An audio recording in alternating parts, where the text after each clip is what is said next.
네. 오랜만에 용감한 탐정들 돌아왔습니다. 거의 2달 만에 저희가 모였어요. 원래 있었던 디파인 탐정님과 범랑 탐정님은 또 안 보이고 새로운 분 2분이 오셨는데 자기소개 한번 좀 부탁드리겠습니다. 법무법인 집행전의 이효재 변호사라고 합니다. 전라도 광주에서 현대탐정사무소를 운영하고 있는 안성택입니다. 진짜 어렵게 모셔왔습니다. 네, 그럼 반갑습니다. 열심히 한번 해보겠습니다. 그냥 가벼운 마음으로 왔다가 생각보다 되게 커가지고 좀 놀랐습니다. 네. 돈을 좀 많이 썼습니다. 또 현대탐정님 같은 경우에는 사실 저희 원래 용감한 탐정들 멤버시잖아요. 근데 앞선 8편에서 출연을 하신 적이 단 한 번도 없으세요. 현대탐정님 영상이 가장 조회수가 높거든요.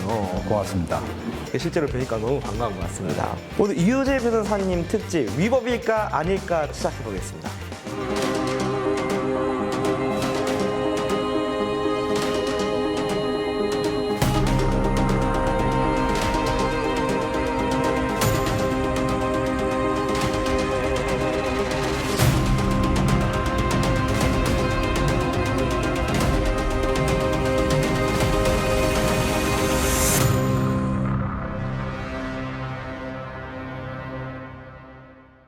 자, 그럼 오늘 대표님께서 궁금한 첫 번째 질문 무엇일까요? 간혹 가다가 좀 질 안 좋은 탐정사무소에서 의뢰한 거를 약점 잡아서 금전 쪽으로 이제 협박을 해갖고 겁을 준다.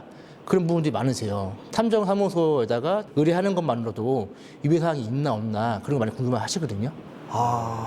사실 좀 그럴 것 같기는 해요. 왜냐면은 내가 할 수 없는 어떤 다른 일들이잖아요. 좀 법에 좀 조척이 될까 겁이 나서 탐정사무소를 좀 이용하시는 분들도 좀 있을 것 같은데 탐정사무소에 의뢰를 하는 것 그것만으로도 또 어떻게 좀 이렇게 위법 행위인지.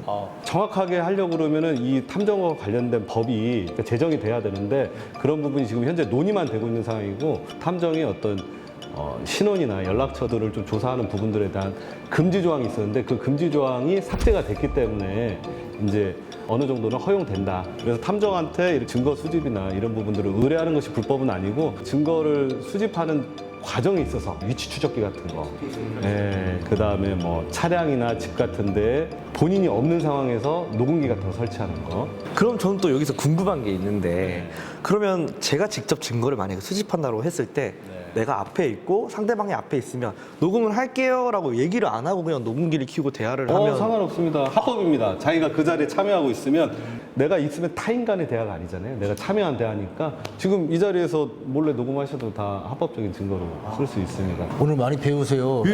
원래 다 돈 주고 받는 상품입니다. 현대탐정님 같은 경우에는 경력이 얼마나 되셨죠? 지금 27년 차 증표를 쓰고 있습니다. 27년 차면 사실 지금 변호사님께서 말씀해 주시는 이런 업데이트된 이런 법률 사항 같은 것들을 조금 더 깨고 있을 것 같은데 이런 내용 어떻게 좀 알고 계셨었나요? 예, 알고 있었습니다. 경력에서 나오는 바이브가 또 다르시구나. 저희도 이제 협회에서 이런 법률이 규정이 되면은 모여요. 이제 그 큰 맥락 쪽으로는 좀 인지를 하고 있는 부분이 크죠. 두 번째 질문 한번 얘기해 주실까요? 탐정들이 사건을 조사하다가 수집된 증거들이 법적 그 증거 활용함에 있어서 효력이 있을까 없을까 그런 부분도 많이 걱정하세요. 형사 절차에서는 어떤 위법 수집 증거 배제 법칙이라고 그래서 위법하게 수집한 증거는 증거 능력을 아예 그냥 배제시키고 그것을 굉장히 엄격하게 적용을 합니다. 그래서 조금만 불법적인 증거여도 그 배제가 돼요. 굉장히 엄격하게. 민사나 가사에서는 많이 쓰고 있어요. 특히 이혼이나 뭐 상간 사건 같은 경우에 있어서 조금 불법적인 요소가 있어 보여도 실제 재판에서 다투는 경우가 없고요. 민사에서는 대부분 쓰고 있기 때문에 민사 재판에서는 아주 유용하게 많이 쓰고 있습니다. 그 이제 의뢰자분들이 보통 증거를 가지고 오잖아요. 그 이제 수집된 영상이나 사진 같은 거 봤을 때 저희 같은 전문 업체한테 맡겨서 최종한 증거라고 보이는 게 종종 있으셨을까요? 종종 있습니다. 이제 저희가 출처를 특별히 막 물어보진 않는데요. 이제 그 장면들이 이렇게 잘 보인다든지 아니면은 외부에서 이제 스킨십 하는 장면이나 이런 사진이나 동영상들 같은 경우 가져오시는 경우 많이 있거든요.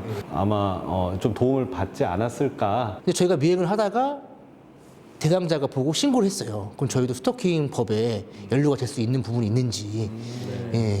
상대방의 의사에 반해서 정당한 이유 없이 그다음에 지속적 반복적으로 접근하거나 따라다니거나 계속 쳐다보거나 이제 정보통신망을 이용해서 그래서 뭐 연락을 취하거나 이런 부분들이 이제 스토킹 행위거든요. 정당한 이유 부분에서 좀 갈리는 부분이 있는 것 같고 그다음에 지속적 반복적 탐정분들은 지속적 반복적은 아니고 일회적인 경우들이 많고 해서 탐정분들은 일반인들이 스토킹 처벌법으로 처벌되는 경우가 좀 다른 것 같아요. 그래서 무혐의 나거나 그런 경우가 좀 많은 것 같아요. 정리가 저는 사실 이 내용을 처음 들었을 때 법으로 문제가 될 게 없을 것 같은데라고 느꼈던 이유가 그 탐정 얘기는 좀 아닌데요.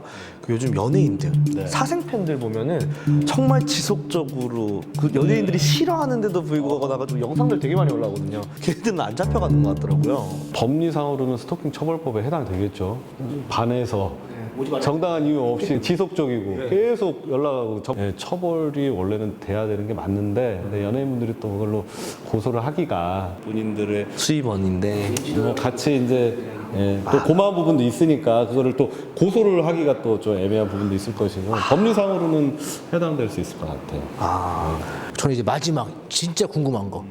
많은 분들이 그 배우자에도 증거에 대해서 무조건 모텔 그런 데만 이출입하는 걸 원하시더라고요. 제가 했던 사건 중에 조금 시간이 되긴 했는데 다른 증거는 크게 없었고요. 사진이 이제 약간 이렇게 어깨 동무하면서 약간 포옹하는 듯한 장면이 있는 사진 2가지밖에 없었거든요. 그때는 위자료가 그때 500만 원 인정됐어요.